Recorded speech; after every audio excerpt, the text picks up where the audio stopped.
Hi, I'm Harrison Keeley. Here's a quick look at today's top stories. First of all, a woman has been arrested after a 1-year-old boy was killed by a pain patch in Chattanooga. Authorities say a fentanyl patch was placed on Demarcus Bryant overnight. Now 50-year-old Jaquelne Escareno has been booked for criminally negligent homicide. Escareno had been trusted by the boy's mother, Sarah Bryant, to watch Demarcus, while Sarah worked long hours at the Volkswagen plant. And Escareno didn't have a perfect past. She pleaded guilty to prostitution 3 times and had faced charges for theft and passing worthless checks. Police won't say what findings led to Escareno's charges. A man has been charged with attempted first-degree murder after authorities say his girlfriend was thrown from a moving car. Police say 28-year-old Julian Paul Rollings threw Danielle Stockwell out of the vehicle in Hamilton County more than a year ago, on February 8, 2013. She was sent to the intensive care unit at Erlanger, and doctors found bleeding in her brain. Now Rollings is set to appear in court May 23rd. Charges have been filed against a special needs student after a fight with a Bradley County Sheriff's officer. Authorities say the incident happened May 8th at Goal Academy in Cleveland. Officials say the 16-year-old became visibly upset and belligerent and began cursing. The student reportedly punched school resource officer Sam Long several times when the officer tried to detain him.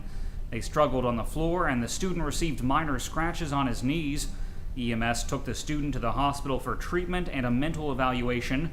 Authorities say the student also went to the hospital last month after he began to choke himself and hit himself in the face at school.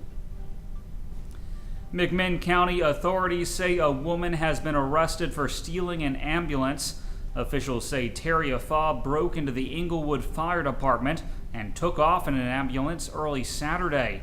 WRCB reports she was arrested a short time later and charged with theft of property, vandalism, and criminal trespassing.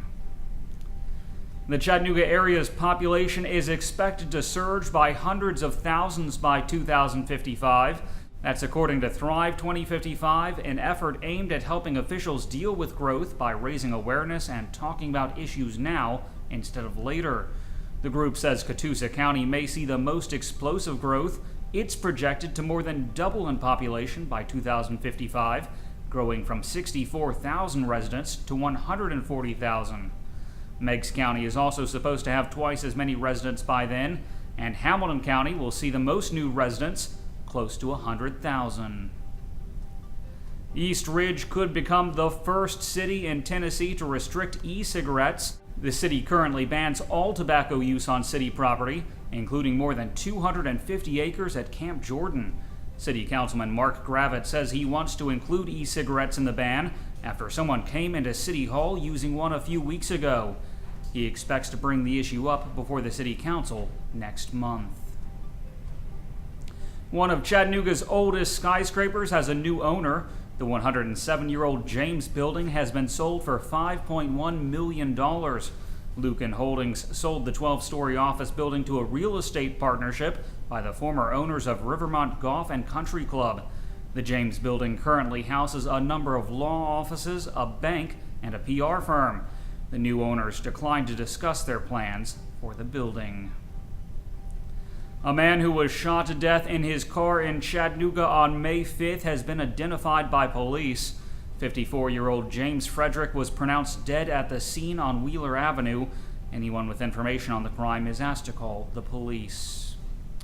Finally, the Hickory Pit in East Ridge has been rated as one of the top 5 barbecue restaurants in America.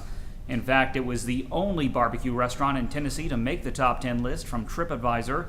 The site compiled the list based on customer ratings.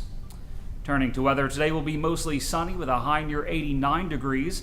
The low tonight will be around 65. That's it for today's newscast. Thanks for being with us. You can find more on these stories and breaking news all day long at timesfreepress.com.